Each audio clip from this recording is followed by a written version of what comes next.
So imagine this scene with me. You are sitting down to Thanksgiving dinner. You have all your relatives, some that are close, some that are distant. They've all gathered in your house, and you're getting ready to partake of this wonderful feast. And Aunt Flo, right next to you, says, "So, tell me about your homeschooling." What do you say? How do you explain Charlotte Mason homeschooling to a relative just off the bat like that? How deep do you go? How do you explain it? Let's talk about that and give you some ideas to help you in that situation.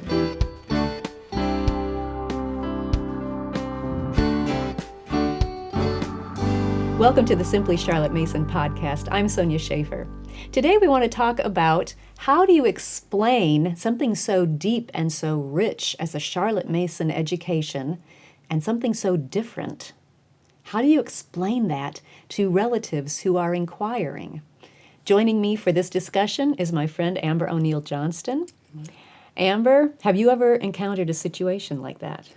All the time, every time I get together with our extended family. And coming from, I was raised by 2 public school principals and a whole family full of teachers and educators. There's a whole nother layer. That's a whole nother layer. So this would come up frequently for us, yes. So as you got started, this probably came up more than just at Thanksgiving dinner.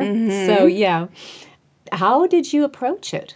Well, at first I was very defensive and I just wanted to tell all the things all at once and get everybody on my side to agree with me. I'm going to tell you how wonderful this is, and there's this, and there's this, and here are the books you can read, and here's a website, and all of that. And once you do all that, you'll see how great this is. And I saw, okay, that did not work.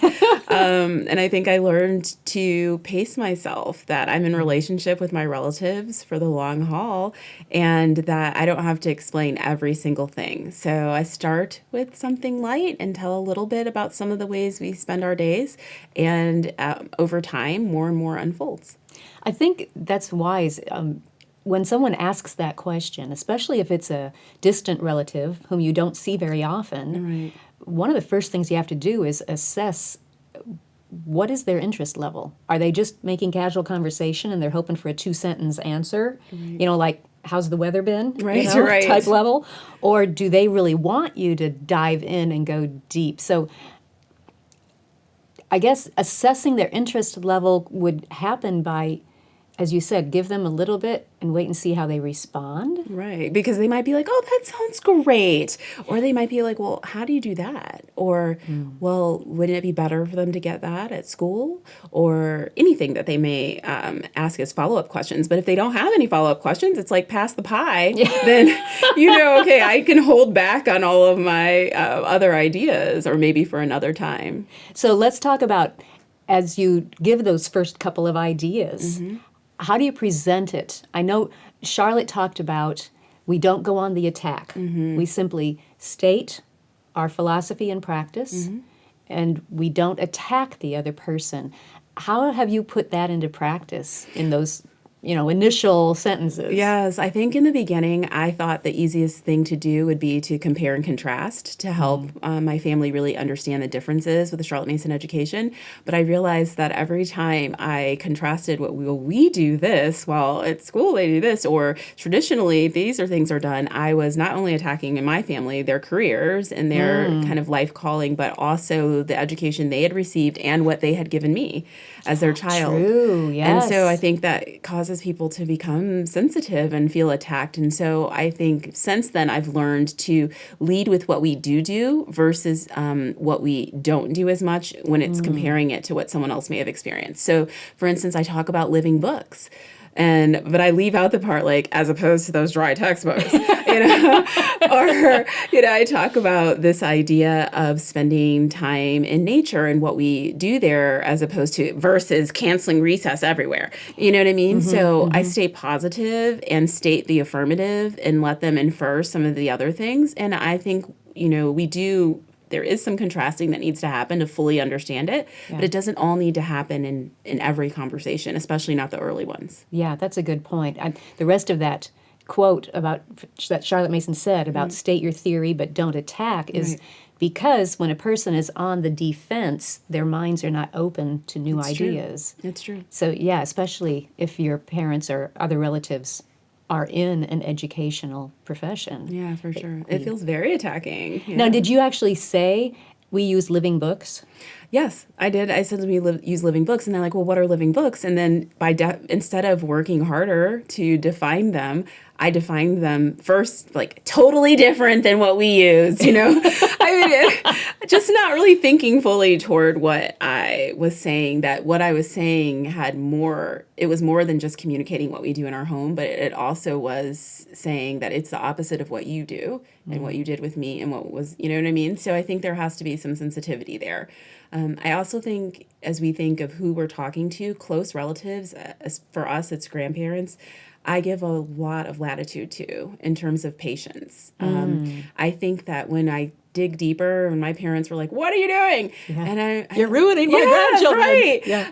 I think it came down to fear. They love them so much and want the best for them. And I think they're afraid that whatever my crazy kids are in there doing in their house, that somehow my grandchildren will miss out on opportunities or fulfillment or a full education.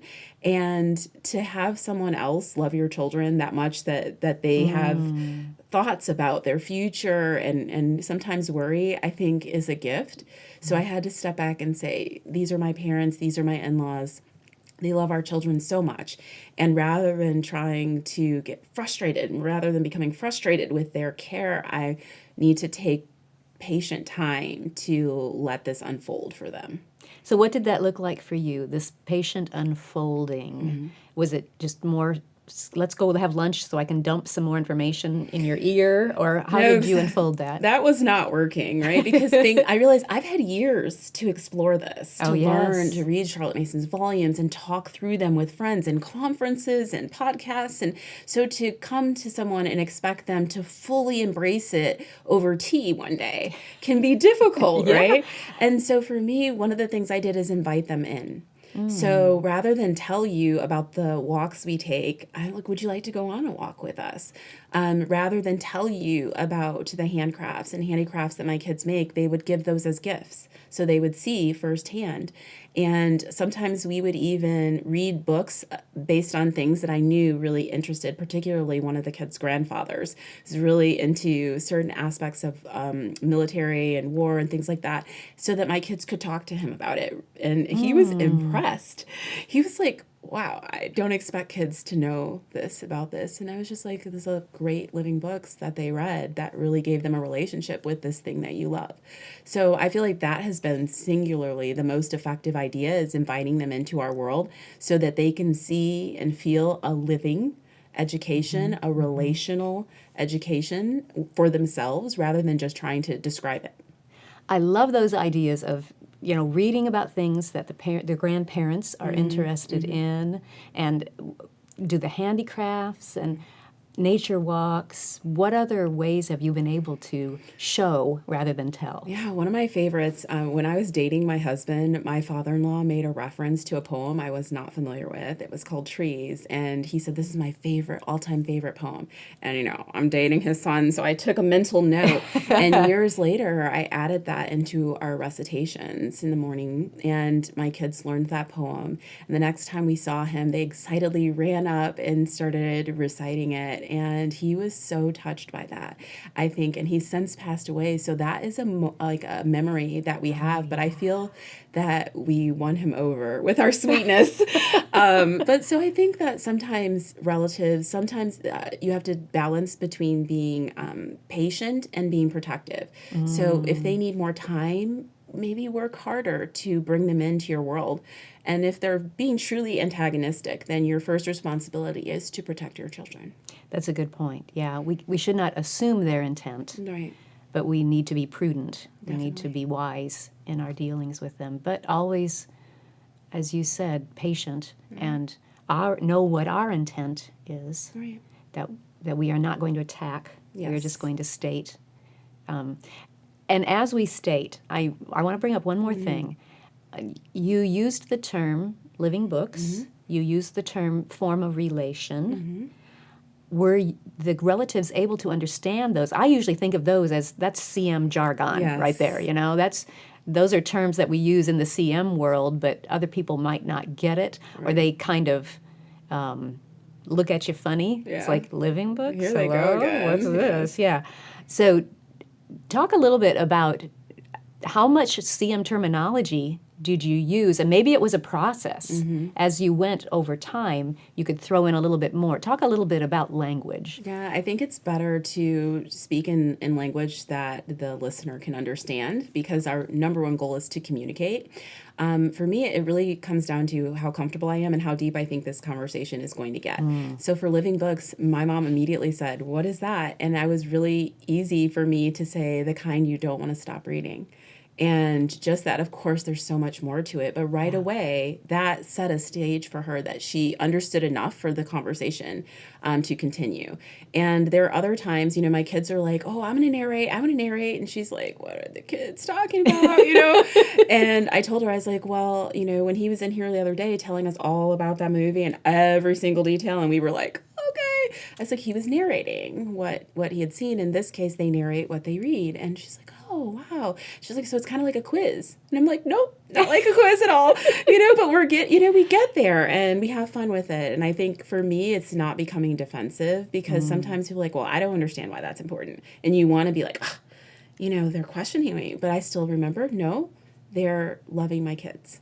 Again, wanting to make sure. So I think there's balance in everything, but using words that people are familiar with is, I think, a gracious way to converse. That's a wonderful way to put it, a gracious way. I think the whole process is that throughout the whole process, we want to be the ones that display the grace. That's right. And the patience and the love. We are still, now there's an idea, it just came to mind. We are still creating the atmosphere That's right. that our children are watching. They're watching our interaction with those relatives. Even if they're sitting at the children's table, They're paying attention, yes. But they get that atmosphere, and they know if we are on the defensive Right. and trying to prove our point, or if we are continuing to show that grace Right. and love. And I think that's very important. And in the end, the proof is in the pudding. So I think all the people around you who love your children are going to continue to see them grow and blossom. And that is going to be the answer to all the questions that they had. That takes faith on our part. It does. And theirs too. Faith in True. us. I remember my mom saying that I'm not a big fan of homeschooling, but I'm your biggest fan. Wow. Oh, trophy for her. Yeah. That was a best mom statement right there. Definitely. That's great. All right. Thanks so much, Amber. You're welcome. If you enjoyed this podcast, be sure to subscribe so you don't miss an episode. Thanks so much for joining me. I'll see you next time.